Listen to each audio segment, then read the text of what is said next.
इयत्ता दुसरी, विषय गणित. स्थानिक किंमत म्हणजे काय? विद्यार्थी मित्रांनो, आपल्याला दोन अंकी संख्या माहित आहेत. त्या संख्येमध्ये दोन अंक असतात. ते दोन अंक वेगवेगळ्या स्थानावरती असतात. स्थान म्हणजे त्याची जागा. कोणती कोणती जागा असते? एकक, दशक. मग त्याच्या स्थानाची किंमत म्हणजेच स्थानिक किंमत.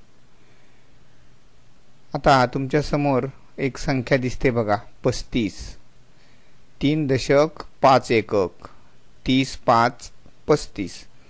मग 35 या संख्येमध्ये 3 दशक स्थाने आहेत. 3 दशक गठ्ठे सुट्टे केले की 30 एकक मिळतात.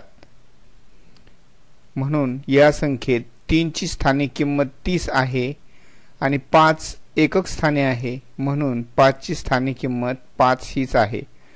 तुम्ही जर चित्रामध्ये पाहिलं तर 3 दशक स्थाने आहे, म्हणजेच दशकाचे 3 गठ्ठे आहेत. बरोबर आहे का? दिसतात का तुम्हाला हे दशकाचे 3 गठ्ठे? मग ते जर सुट्टे केले तर एका गठ्ठ्यात किती? 10 आहेत. दुसऱ्या गठ्ठ्यात 10, तिसऱ्या गठ्ठ्यात 10, 10 10 20 आणि 10 30 असे 30 होतात. म्हणून त्या 3 या अंकाची स्थानिक किंमत 30 आहे. आणि पुढे जर बघितलं तर 5 एककाच्या घरात आहे. तिथे एककच असतात, सुट्टे सुट्टे असतात. 5 सुट्टे आहेत म्हणून त्याची किंमत 5च होते. म्हणजे 3 ची किंमत, 3 ची स्थानिक किंमत 30 आणि 5 ची 5च. तुमच्या समोर हे दुसरं उदाहरण दिसतंय बघा, 50. आता इथं दशकाच्या घरामध्ये 5 आहेत आणि एककाच्या घरामध्ये 0 आहेत. मग 5 ची किंमत किती येणार? 5 च्या ह्याच्यात 5 दशक आहेत. 1 दशक म्हणजे 10, 2 दशक म्हणजे 20, 3 दशक म्हणजे 30, 4 दशक म्हणजे 40 आणि 5 दशक म्हणजे 50. मग 5 ची स्थानिक किंमत येणार 50 आणि पुढे 0 आहे. मग 0 ची स्थानिक किंमत 0च येणार, कारण एकक एक सुद्धा नाही. म्हणून 0 ची स्थानिक किंमत 0. खालील संख्या पाहून प्रत्येक अंकाची स्थानिक किंमत ओळख बरं.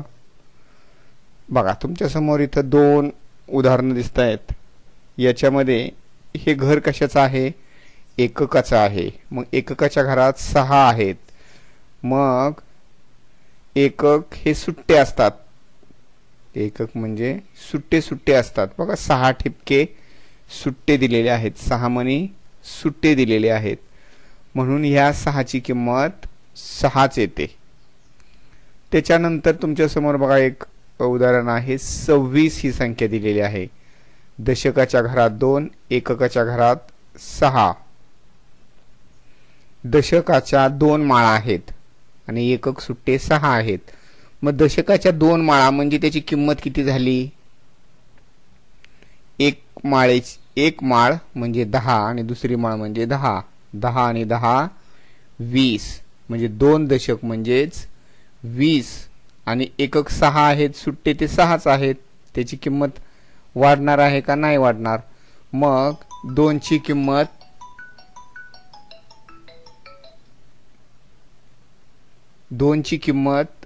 20 आणि 6 ची किंमत 6. खालील संख्या पाहून प्रत्येक अंकाची स्थानिक किंमत ओळख बरं. आता इथं तुम्हाला त्याची स्थानिक किंमत ओळखायची आहे आणि लिहायची आहे. मग इथं तुमच्या समोर जे चित्र दिसतंय त्या चित्रामध्ये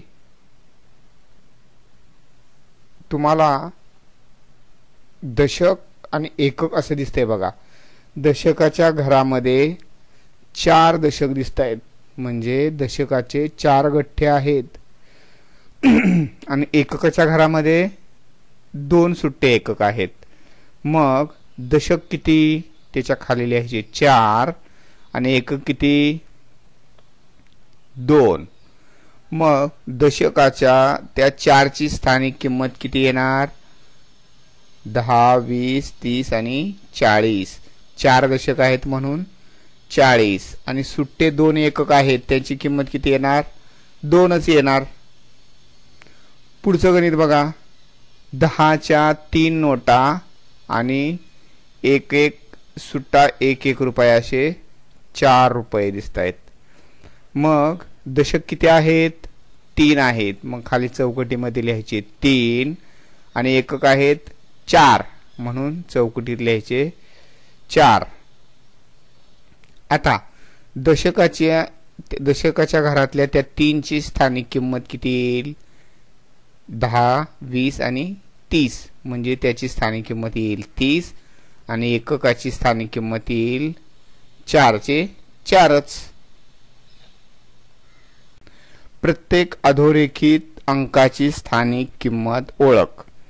अधोरेखित म्हणजे अधो म्हणजे खाली आणि रेखित म्हणजे रेषा मारलेली आहे. खाली रेषा ज्याच्या मारलेली आहे त्या अंकाची स्थानिक किंमत ओळख.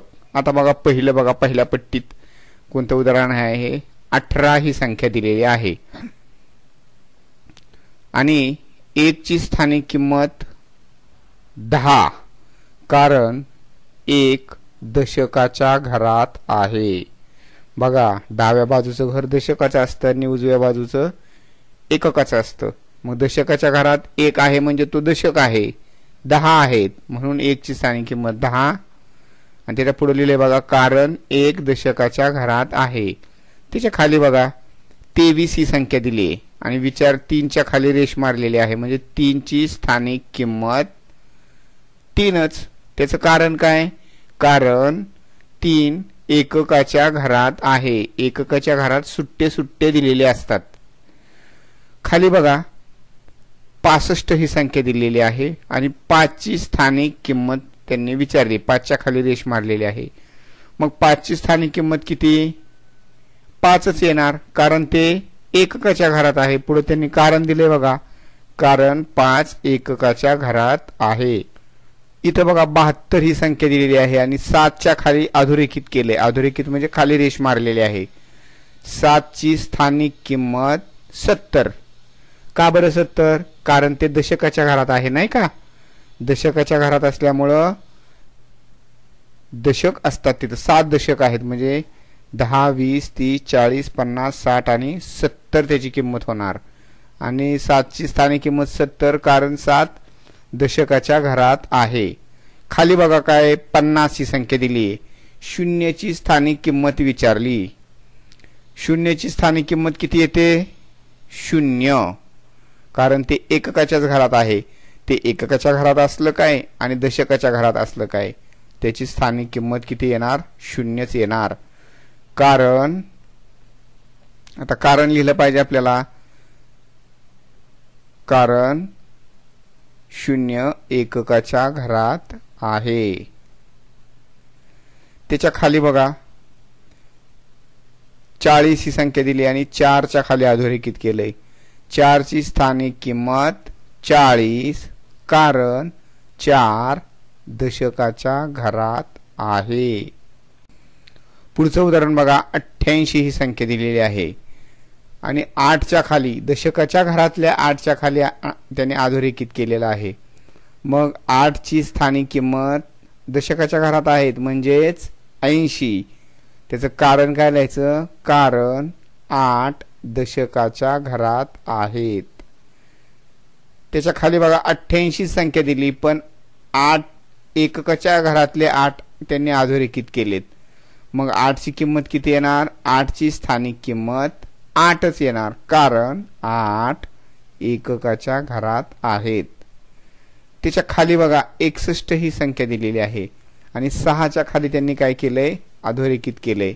6 कोणाच्या घरात आहेत? दशकाच्या घरात आहेत.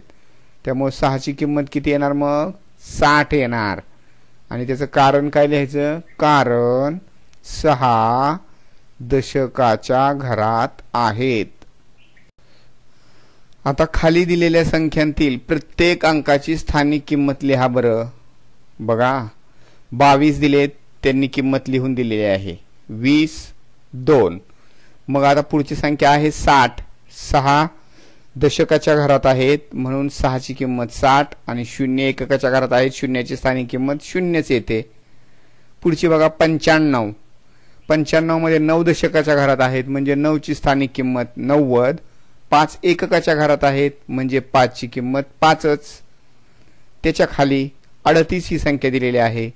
3 दशकाच्या घरात आहेत म्हणजे त्याची स्थानिक किंमत येईल 30 आणि 8 एककाच्या घरात आहेत मग त्याची स्थानिक किंमत येईल 8च.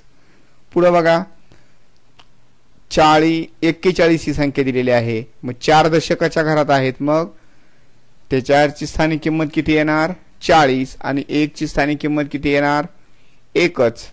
अशा प्रकारे आता हे जे तुमच्या समोर दिसतात गणित, अशा प्रकारची 10 उदाहरणं 10 संख्या घ्यायच्या आणि त्यांची स्थानिक किंमत लिहायची. हा तुमचा स्वाध्याय आहे. स्वाध्याय लिहून आपल्या व्हॉट्सअपच्या ग्रुपवरती पाठवायचा.